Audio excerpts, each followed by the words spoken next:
Bonjour à tous, merci de nous retrouver pour ce dernier épisode de notre série.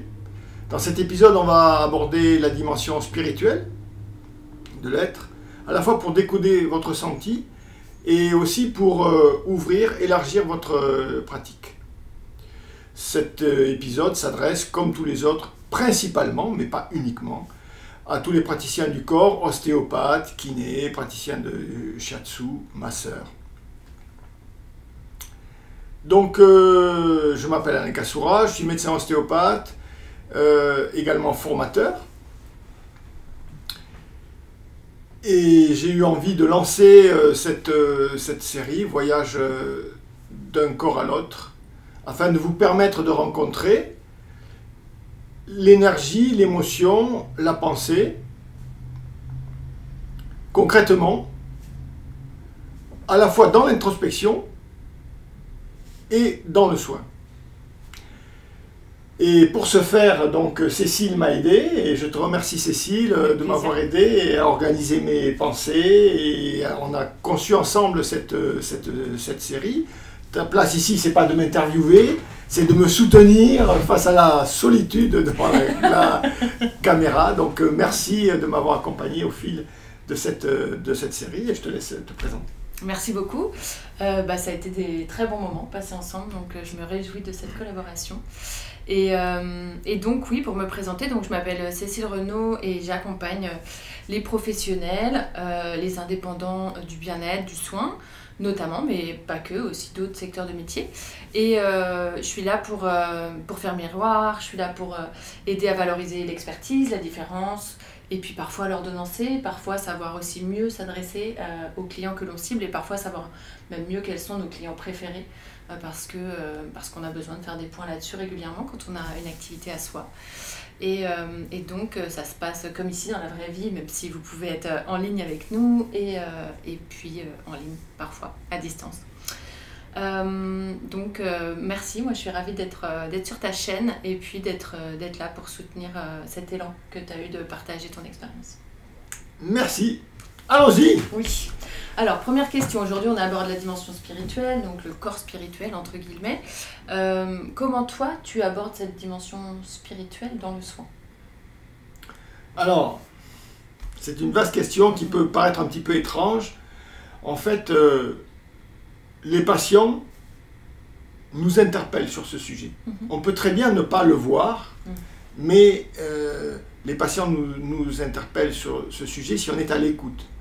Et on voit régulièrement des patients, enfin en ce qui me concerne, je vois des patients atteints de pathologies graves, comme des cancers par exemple, pour qui la question de la mort se pose, qui sont pris dans des protocoles de soins très pointus, très techniques, dans lesquels ils se trouvent parfois désidentifiés, ou plutôt identifiés à leur pathologie. Et c'est très douloureux, au fond. Le corps médical est souvent enfermé dans la technique. Il s'agit de dire la vérité aux patients, la vérité, on pourrait dire, en ce qui concerne la maladie à l'instant T, sans remettre le patient dans l'intégralité de son être. Et quand les gens viennent me voir, ils sont tellement contents tout d'un coup d'être dans un endroit où ils sont pris en compte dans toutes leurs dimensions. Et ça fait du bien de ne pas être un morceau de viande qu'on soigne, quoi. Enfin, je pousse loin le bouchon parce que c'est pas le cas, mais en fait, c'est souvent comme ça que c'est vécu. C'est pour donner une image. C'est-à-dire que j'arrive, je suis une maladie, on soigne ma maladie. Voilà. Et puis il y a aussi, je vois aussi beaucoup de patients qui viennent avec beaucoup d'anxiété, voire des crises d'angoisse, etc. Et quand on creuse un petit peu, on s'aperçoit que cette question de la spiritualité, mais cette question de la vie et de la mort aussi, est là, en sous-main, alors qu'ils ne sont pas particulièrement malades, ils ont juste des crises d'angoisse existentielle, par exemple. Et donc on s'aperçoit que cette dimension-là, qui relie l'être, qui donne une entièreté à l'être, est très importante.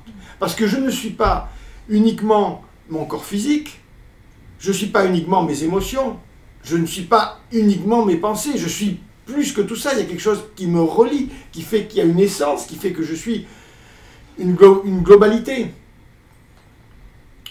Ce lien-là, alors certains diront que c'est l'âme, d'autres diront que c'est la personnalité, chacun a la représentation qu'il souhaite. Ce lien-là, il est important de le considérer. Relier les différentes dimensions de l'être. D'ailleurs, la religion, normalement, religérée, nous relier, nous, en tant qu'individus, au monde, à l'univers. Et la question de ma place dans l'univers se pose. Le problème, c'est qu'avec les religions,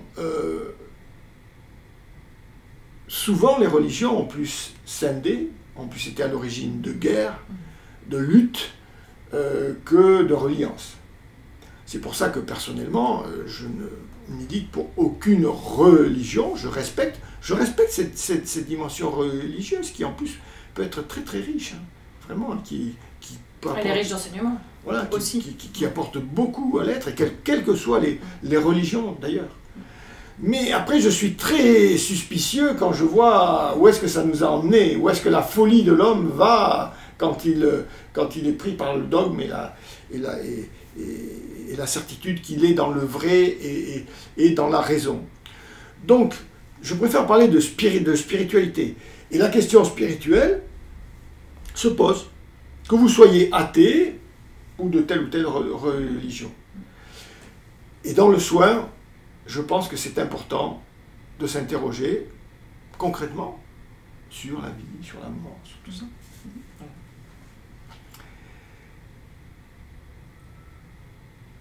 En fait,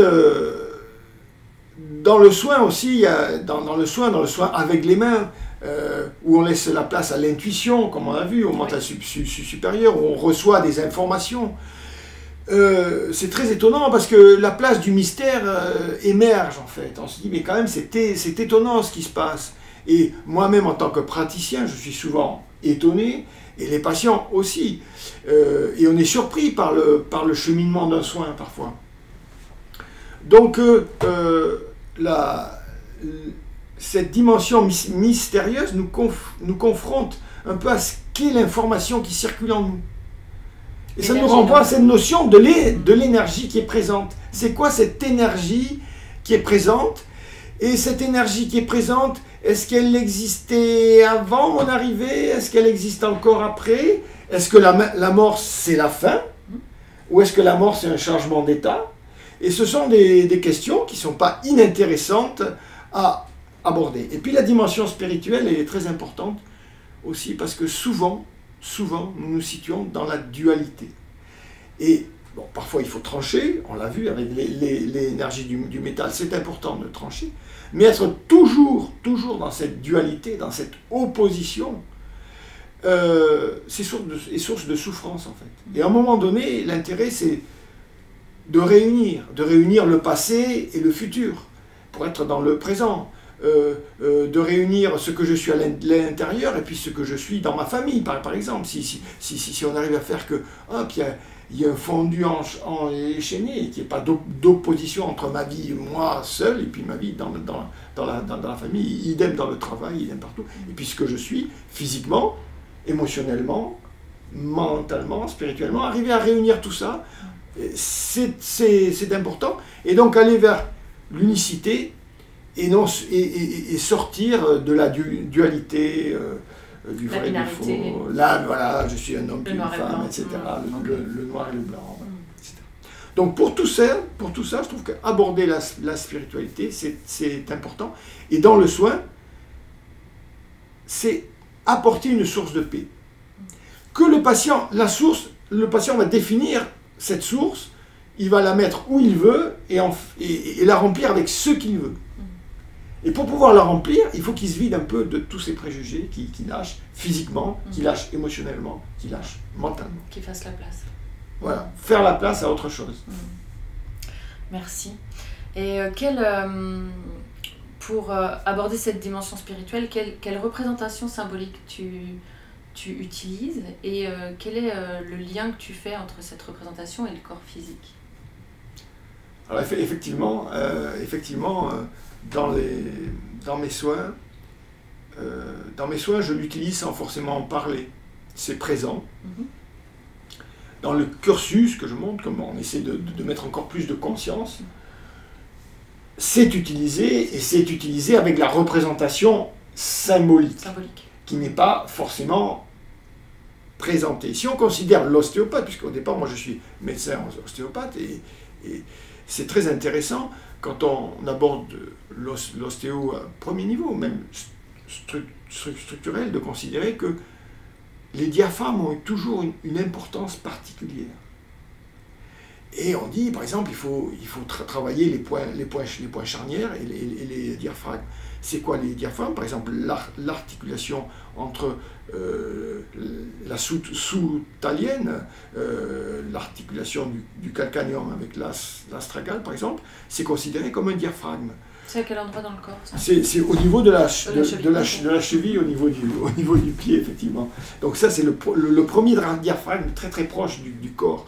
Et puis on peut considérer que d'autres diaphragmes, on peut considérer le périnée comme un diaphragme, le diaphragme pelvien, qui soutient en fait tous les organes au niveau du bassin et qui fait le passage entre les membres et le tronc. Voilà. Il y a un autre diaphragme, celui que tout le monde connaît, qui est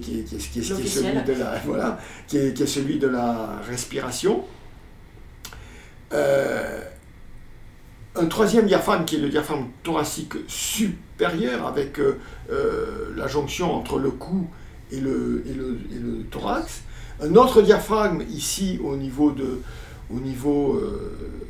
l'espace entre le cervelet et le cerveau, avec la tente du cervelet qui est une membrane qui est la durmère. Donc on fait travailler ces niveaux-là, on fait travailler ces points charnières-là. On dit que c'est important dans un soin de travailler ces dimensions-là. Et puis on dit qu'à la fin, c'est important de relier ces dimensions-là.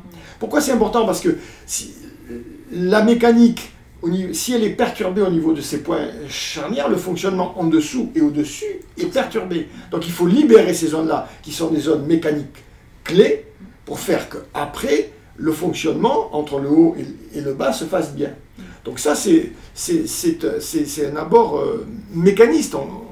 Mais on peut avoir, derrière, y voir une dimension beaucoup plus spirituelle qui rejoint l'image de la croix en quelque sorte, c'est-à-dire il y a cette dimension horizontale, c'est ce que je suis dans l'instant, dans le présent, et puis cette dimension verticale, la reliance au ciel et à la terre, la reliance au ciel, le sommet du crâne, et à la terre, les pieds. Voilà, et moi je marche sur terre. Voilà. Donc cette image de la dimension verticale et de la dimension verticale et de la dimension horizontale, on la retrouve déjà dans une approche très physique. Voilà. Et après, on peut y ajouter une autre dimension, d'autres dimensions, une représentation, en fait. On peut dire qu'il y a différents plans horizontaux. Ces plans horizontaux qui représentent certains plans de conscience. Et un plan vertical. Et dans ce plan horizontal, qui peut être à différents niveaux, je peux considérer qu'il y a 4 directions. Je peux considérer, si je suis assis face au soleil, que derrière moi j'ai le nord, à ma gauche j'ai l'est, le soleil qui se lève, à ma droite j'ai l'ouest, le soleil qui se couche, et devant j'ai le soleil au zénith.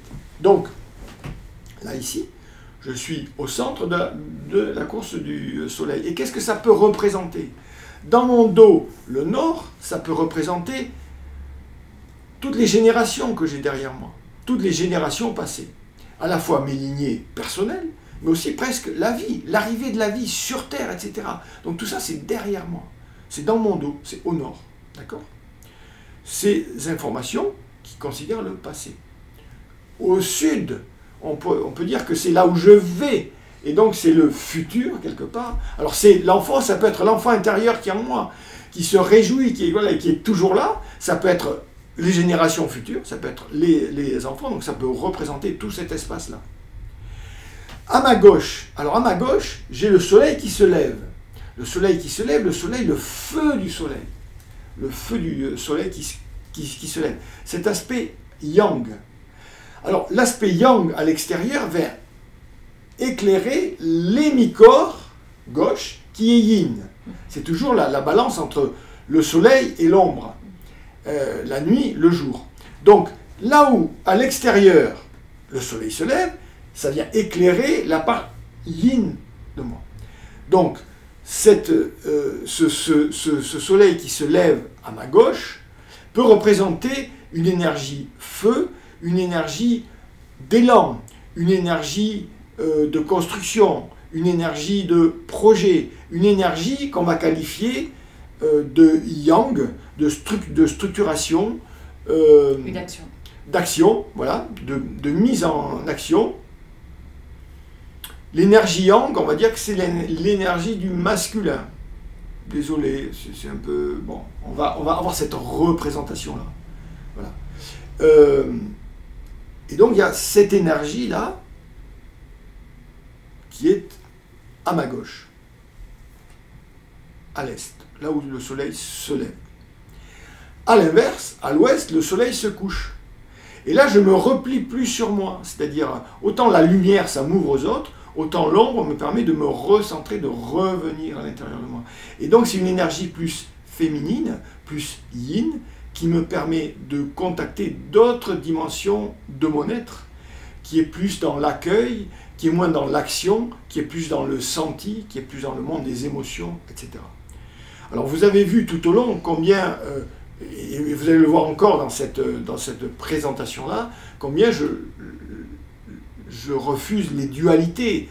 Donc là, c'est une symbolique qui est caricaturale, et de toute façon, le yin est dans le yang est dans le yin, etc. Là, on parle plus de polarité, en quelque sorte, pour juste dire qu'il y a comme un balancement entre deux choses qui n'est jamais... qui ne s'arrête jamais, quoi. Oui, qui peut rejoindre aussi quelque part la dynamique du 8, la dynamique de l'infini. Voilà, c'est la course du soleil, c'est la dynamique du diaphragme. La symbolique du diaphragme, c'est le lemnis 4. Donc tu as raison de dire que, effectivement, c'est cette représentation-là. Donc ça, c'est sur un plan horizontal, il y a ces 4 dimensions-là. Et ensuite, il y a le bas et le haut. La terre, l'ancrage au sol. L'ancrage au sol est donc cette connexion aussi aux différents règnes. Comment est-ce que je me connecte aux différents règnes? Au règne animal, au règne végétal, au règne minéral. Et puis, le ciel. Le ciel, comment est-ce que je me connecte à une pensée élevée, à la lumière? Comment est-ce que, pour les mystiques, ce serait aux êtres de lumière, avec, bon, chacun met ce qu'il veut comme être de lumière. Donc, et moi, je me situe au centre. Donc, en fait, tout d'un coup, je considère cette direction, en fait. 7 comme le chiffre 7. Voilà, okay. 7, voilà, 7. Comme 7 ans au Tibet, comme les 7 chakras. Et donc, il y a cette dimension horizontale avec les 4 directions qu'on connaît, et leur symbolique, le nord, le sud, l'est, l'ouest. Il y a le bas et le haut, et puis il y a le centre. Et moi, je me dois d'être au centre. Donc, tu es pas forcément perché là, parce que si je suis là, je ne suis pas dans mon corps. Si je suis trop en bas, ben, je suis vraiment que dans la matière, embourbé dans la terre. Ça serait peut-être bien que je prenne un petit peu d'auteur. Pas projeté complètement dans le dos, dans l'arrière, sur le plan horizontal, à être que dans le passé, à regarder mon passé, à ressasser mon passé, à rechercher ça. À un moment donné, il faut quand même lâcher l'affaire, quoi. Être dans le présent, pas tout le temps projeté dans qu'est-ce que je vais faire, qu'est-ce que je vais devenir, où je vais aller, etc. Voilà. Pas être que dans j'agis et je contrôle le côté comme pas ah ben je ressens et je voilà. Trouver le centre. Et c'est ça la 7e voilà. direction entre guillemets, c'est le la centre. La 7e direction, c'est le centre. Voilà. Okay. Que je sois au centre de ces 7 directions. Et donc, tu as parlé des chakras, tu as évoqué les chakras tout à l'heure. Oui. Et tu utilises, je crois, un chemin d'évolution. Oui, enfin, c'est pas moi qui... Non, moi, non mais bien sûr, ce sont des... Je n'ai rien inventé, mais oui, voilà. Mais effectivement, dans la médecine des chakras, justement, et on rebondit par rapport à ce que je viens d'expliquer au sujet de ces 7 directions, ces plans horizontaux et ces plans verticaux. En fait, on fait monter les plans. C'est-à-dire qu'au départ, notre plan horizontal, il est très bas, et petit à petit, avec l'élévation de la conscience, de la dimension spirituelle de l'être, le plan horizontal monte. Voilà. Et sur ce plan horizontal, on rencontre sept centres, sept centres énergétiques, 7 vortex, qui sont les 7 chakras. Et effectivement, ces 7 chakras sont plus ou moins actifs selon notre évolution personnelle, selon notre ouverture, notre conscience du monde. Et ces 7 chakras représentent un chemin personnel à faire, et collectif d'ailleurs aussi. Oui. Voilà. Et donc, le premier chakra, et donc on va voir 3 sentiers différents qui correspondent à trois étapes à travers ces chakras. Le long de cette verticalité. Le long, voilà. C'est-à-dire que je vais monter. Le premier chakra, il est au niveau du noyau fibre central du périnée, donc au centre du périnée, entre l'anus et le vagin, ou l'anus et le scrotum. Là, il est là, ici. Voilà, il est tourné, c'est comme un vortex tourné vers la terre. Et le 7e chakra, il est là-haut, il est tourné vers le ciel. Voilà. Donc ces deux chakras sont la reliance, en fait, à la terre et au ciel. Le premier et le 7e. Et entre, on a 5 autres chakras qui ont un vortex antérieur, donc et un vortex postérieur derrière. Ils ont tous les deux un vortex antérieur et postérieur. Voilà. Okay. Chaque chakra a les deux. Sauf le premier qui est ancré à la terre et le 7e qui est ancré au ciel. Et les autres, ils sont, en quelque sorte, ils font le lien entre le nord et le sud, d'accord? Entre le passé et le futur, d'accord? Voilà. Et donc, il y a le premier chakra, c'est l'ancrage à la terre. Le deuxième chakra, avec le deuxième chakra, je rentre plus dans la matière, dans la sexualité, je développerai un petit peu plus après. Et le troisième chakra, c'est l'ego, la personnalité et le monde des émotions. Donc ça, on voit que c'est une première étape de structuration de l'être. Ensuite, je vais passer donc ça c'est le premier sentier.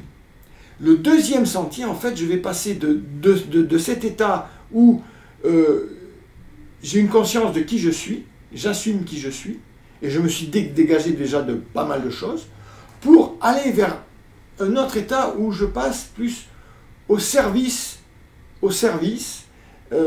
dans un état d'amour-sagesse. Donc je passe de ce troisième chakra au niveau du 4e chakra, qui est le chakra du cœur, qui est le chakra quelque part de l'amour, de la créativité.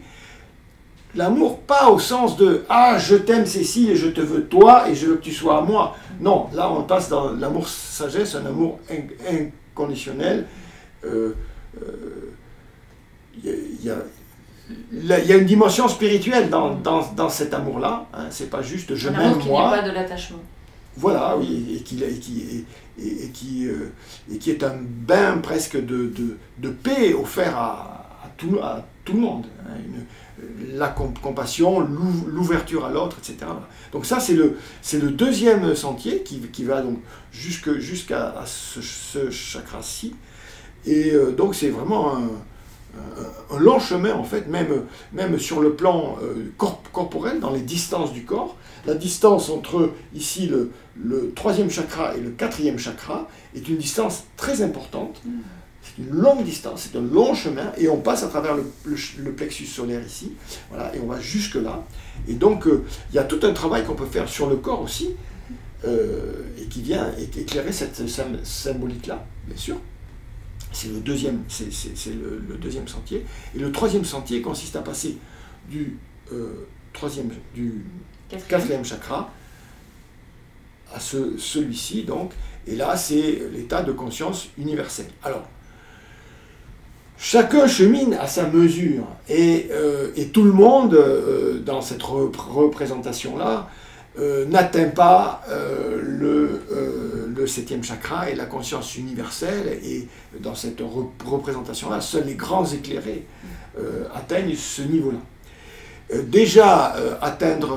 Faire le premier sentier et déjà avoir une personnalité équilibrée qui sort qui sort de la dualité, qui arrive à ne plus être enfermé dans son mental inférieur, mais avoir un mental suffisamment ouvert pour comprendre soi, l'autre, etc. Et pour se laisser traverser par les émotions librement, etc. C'est un sacré chemin déjà, c'est un beau chemin. Et après passer de cet état de l'individualité à l'ouverture aux autres et à l'autre et au monde dans l'amour, ben déjà c'est un sacré sentier. Oui. Alors par exemple, on pourrait dire que par exemple Gandhi, le Christ par exemple, c'était beaucoup dans le cœur, mais je pense aussi, tu vas m'aider, en Afrique du Sud. Non. Ben oui. Oui. Ben oui. Oui. En Afrique du Sud. En Afrique du Sud. Qui a fait de la prison. Oui. Nelson Mandela. Nelson Mandela, voilà.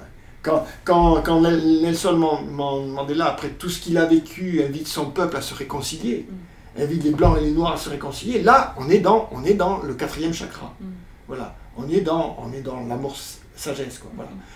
Tout le monde n'est pas Gandhi ou Nelson Mandela. On aimerait bien avoir... Voilà. Mais il n'empêche que c'est quand même très intéressant d'avoir ces images-là et d'être porté... Et d'inspirer, en tout cas. Voilà. Et de se dire qu'il y a ce chemin-là, d'avoir la conscience qu'il y a ce chemin et qu'on peut y aller et qu'on peut cheminer vers ça.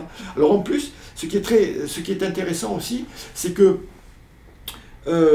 ces différents centres sont reliés à des planètes aussi astrologiques. Donc le premier chakra est relié à Saturne, et Saturne c'est vraiment l'ancrage dans le temps et dans l'espace. C'est un signe de...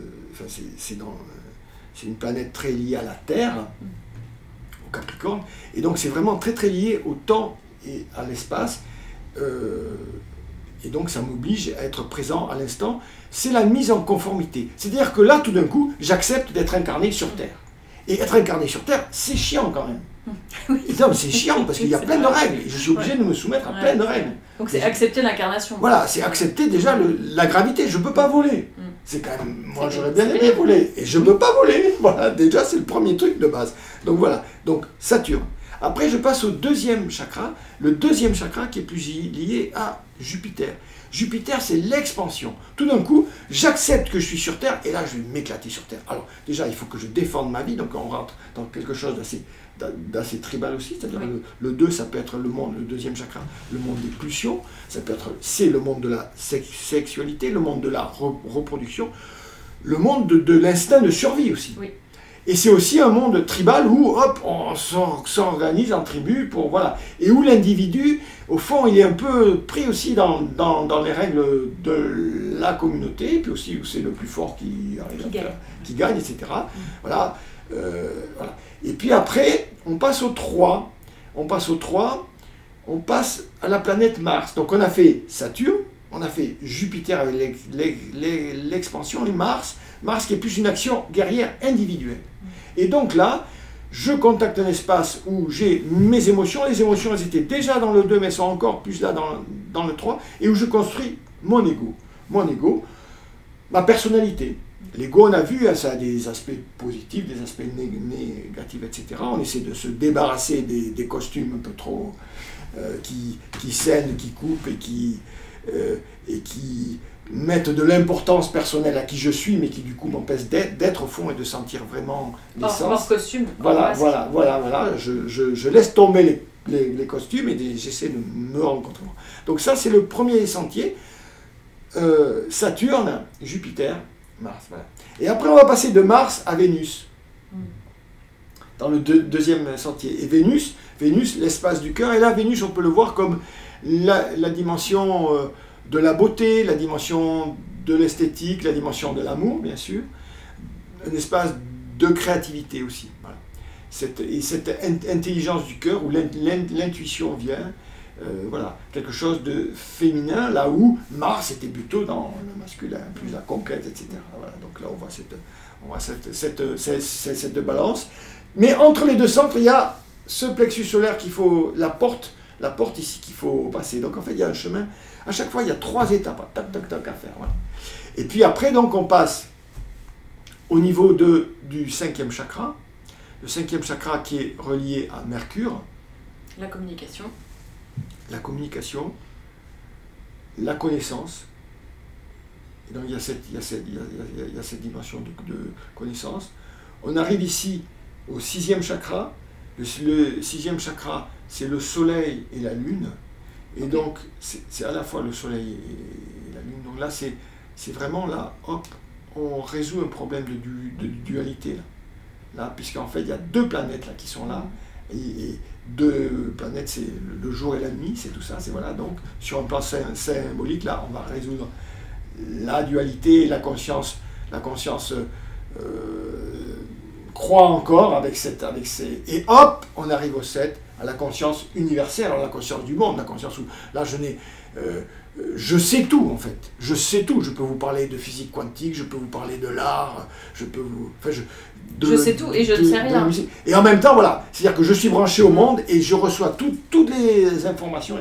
Et ça, c'est... Bon, mais c'est pas n'importe qui, c'est pas ouvert à n'importe... Je pense à Anandamayi, une sainte indienne dont on dit que elle n'a jamais fait d'études de spiritualité, etc. Déjà enfant, elle était inspirée, déjà je crois à 7 ou 8 ans, etc. Et ensuite c'était une référence, et ensuite des gens du monde entier. Elle a reçu cette information-là. Voilà, elle recevait, voilà, et elle était connectée au 1er chakra, au 7, et elle n'avait même pas à travailler les autres. Poum, poum.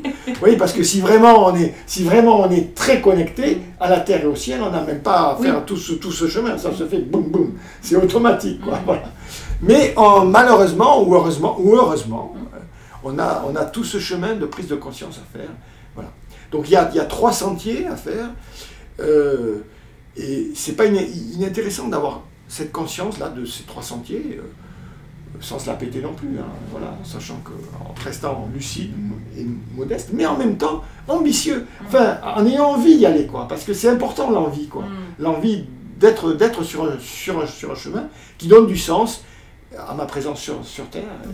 Et je trouve qu'être sur ce chemin de la spiritualité, c'est quelque chose de réjouissant. Donc, c'est pour ça que ça peut être intéressant, pour moi, de faire ce choix-là, de faire le choix d'y aller. Alors oui, ça peut paraître complètement barré. Il faut se relier à des croyances qui sont les nôtres, après. Il faut se relier à des choses qui résonnent avec nous, qui nous élèvent et qui nous brouillent pas, en quelque sorte, la tête. Oui, et puis en plus, respecter les autres aussi. Respecter les autres. Oui.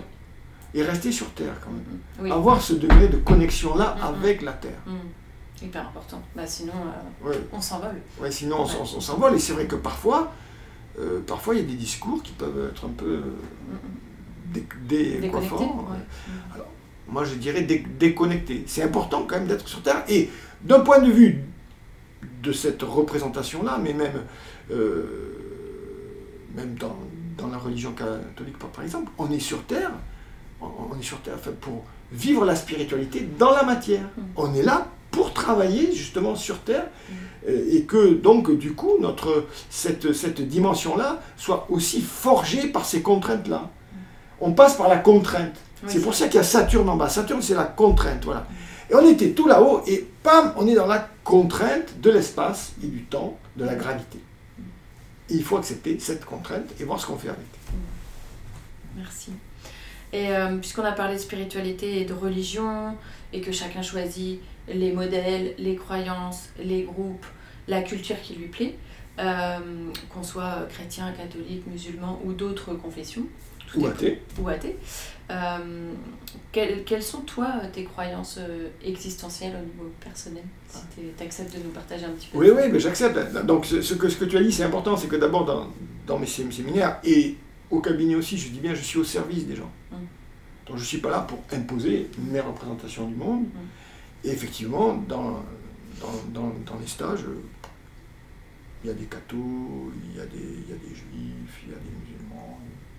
Pour moi, il y a des personnes qui sont athées, c'est aucun problème. Je respecte ça. Voilà. Et on va travailler tous ensemble de façon très pratique. Parce qu'en fait, dans mes stages, comme en cabinet, là on parle parce que c'est le véhicule de la communication, c'est le verbe. Mais en fait, je pense que le côté pertinent de mon approche, c'est que le verbe se fait cher. Moi, je passe vraiment par le concret, par le toucher, par des pratiques, etc., voilà, par des expériences. Voilà, Voilà, vécu voilà. et partagé. Je voilà. suis pas un théoricien en fait. Mais donc, qu'est-ce que tu me demandes ce que je crois en moi? Ouais. Alors, je ne vais pas répondre à un niveau religieux. Historiquement, j'ai été baptisé, j'ai suivi le parcours d'un enfant qui est allé au catéchisme, etc. Et puis après en 68, moi j'étais en 68, j'avais que 10 ans, mais enfin imprégné par ce mouvement-là, etc. La gauche, etc. Ni Dieu ni maître, Karl Marx, enfin bon, j'ai foutu tout ça à la poubelle, bien sûr. Bon, voilà. Et puis ça, c'est vraiment ma pratique de l'ostéo, en fait, hein, qui m'a reconfronté à cette dimension-là. À ces questions. Et à ces questions de l'ostéo, de la médecine, du rapport avec les patients, etc. Donc, sur le plan des croyances religieuses, je pense que c'est pas très intéressant et je sais même pas trop où me situer d'ailleurs. Mais par contre, sur le plan de la spiritualité, du rapport à la vie, à la mort, etc., là, je peux te dire quelles sont mes croyances. Ce sont des croyances.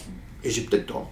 Mais c'est mes croyances. Ce sont les tiennes. Voilà. C'est les miennes et elles me vont assez bien. Ouais. Alors, la première croyance que j'ai, et là, je pense que j'ai pas tort, je pense que tout le monde doit pouvoir se rejoindre sur ça, c'est que la vie ne commence pas au moment où je nais.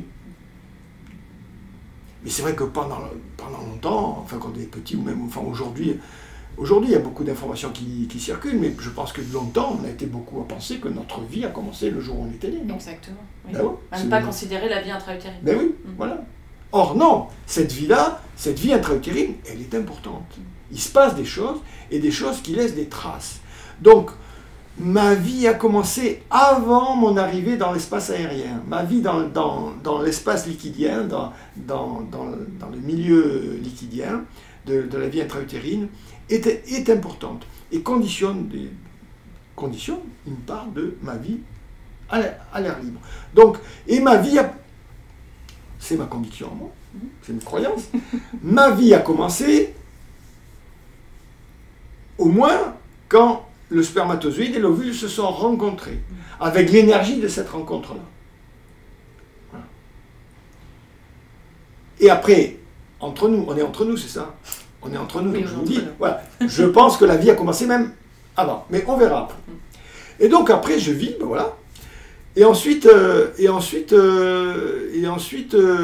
meurs. Tout de suite après. Voilà. D'accord. Mais oui, non, je voulais dire autre chose. Excuse-moi, j'ai perdu. Je me suis dit, c'est assez rapide. On est sur une descente incarnée très rapide là. Voilà. Ouais. Donc en fait, la vie ne commence pas juste avec ma naissance, mais d'où je viens avant. Et où je viens aussi, c'est que ma vie, en fait, elle est conditionnée par d'où je viens, plus loin encore, c'est-à-dire mes ancêtres, quelque part, il y a eu des ancêtres qui ont été là, donc mes lignées. Et puis ma vie est conditionnée aussi par l'histoire de ces lignées, c'est-à-dire d'où ils viennent, de quel pays, de quelle culture, de quelle religion, qu'est-ce qu'ils ont vécu, etc. Tout ce qui a été dit ou tu, du verbe taire, influe ma vie. Donc je suis en fait dans ce bain-là. Je ne suis pas sorti de nulle part. Non. Et non, je suis dans un bain et dans un bain d'énergie, du coup, parce que les informations de tout ce qui s'est passé dans mon dos, derrière, au nord, elles sont là, et voilà, et donc elles comptent.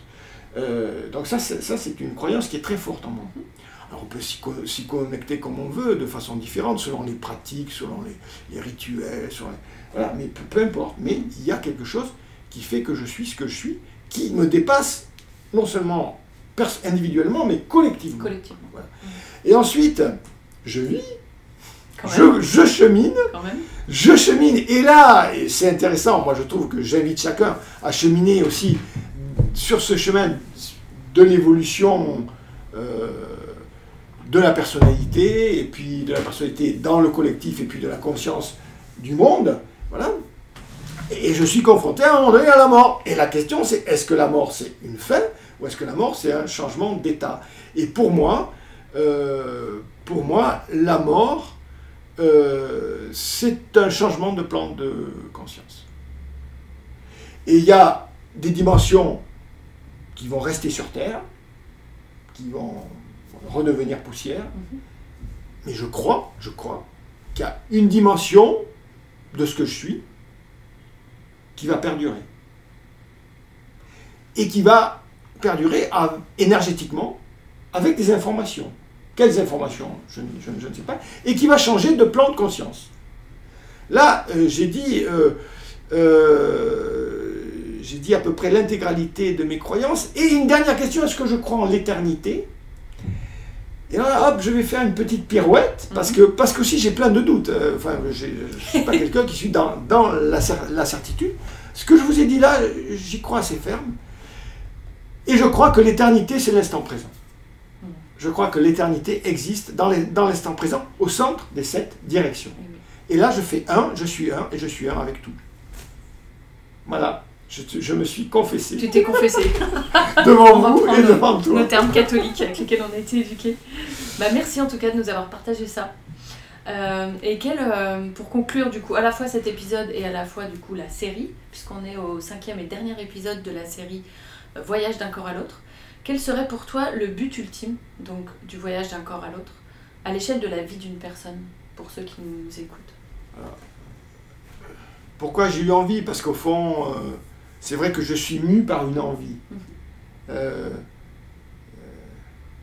L'envie de transmettre la réjouissance. Enfin, c'est vrai, hein, c'est un peu couillon. Mais la réjouissance à être la beauté de la vie. Il y a une chanson de... Et la beauté de l'amour, la chanson d'Arthur Ashe qui parle de la beauté de l'amour. Une très très belle chanson. Et donc j'ai envie de transmettre ça, de transmettre et que cette beauté nous nourrisse. Et pour ce faire, et c'est pas évident quand on a été confronté à des souffrances terribles, à des traumatismes terribles.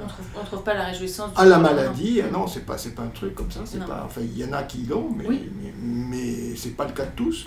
Et moi ce qui m'intéresse justement, c'est d'essayer d'aider les gens qui ont du mal, et donc essayer de se rassembler en prenant conscience de qui je suis. Donc, prendre conscience de qui je suis, c'est prendre conscience donc, de mes différentes dimensions. Alors, on l'a dit, on l'a redit, donc le physique, l'émotion, la pensée, je ne suis pas que mon physique, je ne suis pas que mes émotions, et je ne suis pas que ma pensée. Donc déjà, considérer ces 3 choses, considérer qu'il y a un lien qui se fait, je fais un lien, qu'il y a une énergie, qu'il y a des informations qui circulent, et qu'il y a quelque chose qui me rassemble.